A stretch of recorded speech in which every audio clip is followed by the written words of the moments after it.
Hello friends, எல்லாரும் எப்படி இருக்கீங்க? இன்றைக்கி நம்ம வீடியோவில் இட்லிக்கு தொட்டுக்கிறதுக்கு நல்ல ஒரு டேஸ்டியான சைட் டிஷ் தான் நம்ம பார்க்க போகிறோம். முக்கியமாக போகி தீபாவளி எல்லாம் வந்ததுன்னா காலையில் டிஃபனுக்கு வந்து பார்த்திங்கன்னா சிக்கன் குழம்பு இட்லி இல்லை மட்டன் குழம்பு இட்லி தான் செய்வாங்களே. அந்த காம்பினேஷனில் இன்றைக்கி நம்ம வரக்கூடிய போகி அன்னைக்கு இது போல் இட்லிக்கு சுட சுட மட்டன் குழம்பு செஞ்சு பாருங்கள். ஸ்டவ்வை பற்ற வச்சுக்கிட்டு ஸ்டவ் மேலே ஒரு கடாய் வச்சுருக்கேன். இப்போ இந்த கடாயில் 3 ஸ்பூன் அளவுக்கு மல்லி விதை சேர்த்துக்கிறேன், 1/2 ஸ்பூன் மிளகு, 3/4 ஸ்பூன் சீரகம், 3/4 ஸ்பூன் சோம்பு, 2 ஏலக்காய், 2 கிராம்பு சேர்த்துக்கிறேன், ஒரு சின்ன துண்டு பட்டை, காரத்துக்கு வரமிளகா வந்து 5 எடுத்து வச்சுருக்கேன். நீங்கள் எடுக்கிற வரமிளகா எந்த அளவுக்கு காரம் இருக்குமோ அதுக்கேற்றது போல் நீங்கள் 4 வரமிளகா இல்லை 5 வரமிளகா பார்த்து சேர்த்துக்கோங்க. ஸ்டவ்வை மீடியம் ஃப்ளேமில் வச்சுக்கிட்டு 1 நிமிஷம் நல்லா வறுத்துக்க போகிறேன்.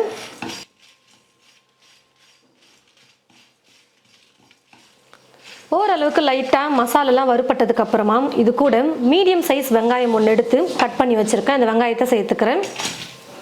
வெங்காயம் வதங்கிறதுக்காக சும்மா 1 ஸ்பூன் அளவுக்கு எண்ணெய் இது கூடவே சேர்த்துக்கிறேன். முதல்ல நீங்கள் வறுத்து வச்சுருக்கிற இந்த தனியா அதெல்லாம் இருக்குது பார்த்தீங்களா, அதெல்லாம் எடுத்துகிட்டு கூட அப்புறம் வெறும் கடாயில் 1 ஸ்பூன் எண்ணெய் சேர்த்துட்டு வெங்காயத்தை போட்டு நீங்கள் வதக்கிக்கலாம். நான் இதிலே வந்து கொஞ்சம் எண்ணெய் சேர்த்து வதக்கிக்கிறேன். இது கூடவே தேங்காய் கொஞ்சமாக சேர்த்துக்கிறேன், ரொம்ப அதிகமாக சேர்க்கல.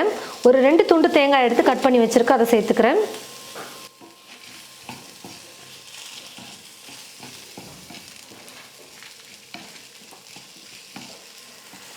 பாருங்கள் ஃப்ரெண்ட்ஸ், வெங்காயமும் நல்லா வதங்கி வந்துருச்சு. இப்போ எல்லா மசாலையும் நல்லா வறுத்தாச்சு. இப்போ ஸ்டவ் ஆஃப் பண்ணிவிட்டு நல்லா சூடு ஆறுனதுக்கப்புறமா ஒரு மிக்ஸி ஜாரில் சேர்த்துக்கிறேன். அரைச்சி வச்சுருந்த மசாலா எல்லாத்தையும் மிக்ஸி ஜாரில் சேர்த்துட்டேன். கொஞ்சமாக இப்போ தண்ணி சேர்த்து நல்லா நைஸாக பேஸ்ட்டாக அரைச்சி எடுத்துக்கலாம். ஸ்டவ்வை பற்ற வச்சுக்கிட்டு ஸ்டவ் மேலே ஒரு குக்கர் வச்சுருக்கேன். இப்போ நம்ம வந்து மட்டன் குழம்பு குக்கர்லேயே செஞ்சிடலாம், ஈஸியாக டக்குன்னு செஞ்சிட முடியும். குக்கர் நல்லா சூடேறினதுக்கப்புறமா எண்ணெய் சேர்த்துக்கிறேன்.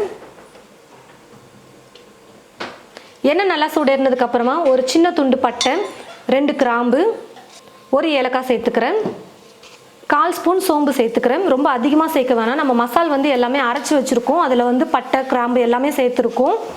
மீடியம் சைஸில் 2 வெங்காயம் எடுத்து நான் மெல்லிசாக நீளமாக கட் பண்ணி வச்சுருக்கேன், அதை சேர்த்துக்கிறேன்.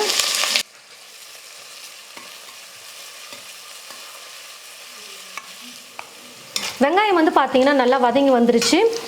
இப்போ இது கூட 1/2 ஸ்பூன் அளவுக்கு இஞ்சி பூண்டு விழுது சேர்த்துக்கிறேன், கொஞ்சமாக கருவேப்பிலை சேர்த்துக்கிறேன்.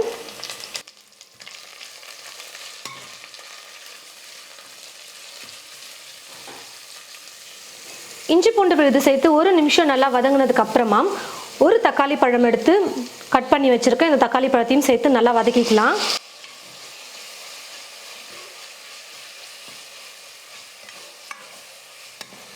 தக்காளி நல்லா வெந்து மசிஞ்சு வர வரைக்கும் நல்லா வதக்கி எடுத்ததுக்கு அப்புறமா இது கூட மட்டன் சேர்த்துக்கலாம்.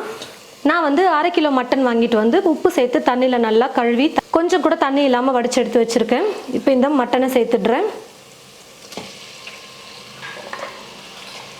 மஞ்சள் தூள் கொஞ்சமாக சேர்த்துக்கிறேன், குழம்புக்கு தேவையான அளவுக்கு உப்பு சேர்த்துக்கிறேன். இது கூடவே தயிர் வந்து 2 ஸ்பூன் அளவுக்கு சேர்த்துக்கிறேன்.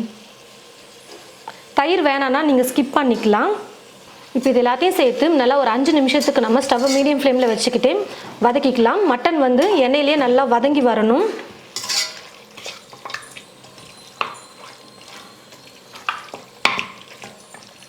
மட்டன் வந்து பார்த்தீங்கன்னா 5 நிமிஷத்துக்கு ஸ்டவ்வை மீடியம் ஃப்ளேமில் வச்சுக்கிட்டே நல்லா நான் வதக்கிக்கிட்டேன். இப்போ அரைச்சி எடுத்து வச்சுருக்கிற அந்த விழுதை வந்து சேர்த்துக்க போகிறேன். இப்போ மிக்ஸி ஜார்லேயே கொஞ்சம் தண்ணி சேர்த்து அலசி இதில் சேர்த்துக்கலாம். இப்போ தீ ஃபுல்லாக வச்சுட்டு ஒரு 5 நிமிஷத்துக்கு நல்லா நம்ம குக் பண்ணிக்கலாம். மசால் வந்து ஒரு 5 நிமிஷம் நல்லா குக் ஆகட்டும்.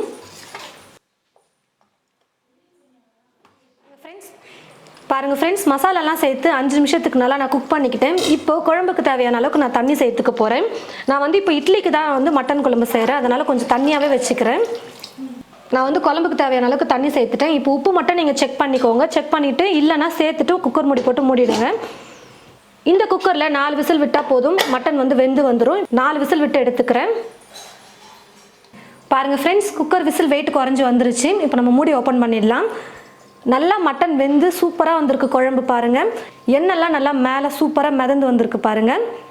இப்போ ஸ்டவ்வை பற்ற வச்சுக்கிட்டு ஸ்டவ்வை மீடியம் ஃப்ளேமில் வச்சுக்கிட்டு ஒரு 2 to 3 நிமிஷத்துக்கு நான் வந்து மட்டன் குழம்பு குக் பண்ணிக்க போகிறேன். இன்னும் எக்ஸ்ட்ரா கொஞ்சம் நேரம்.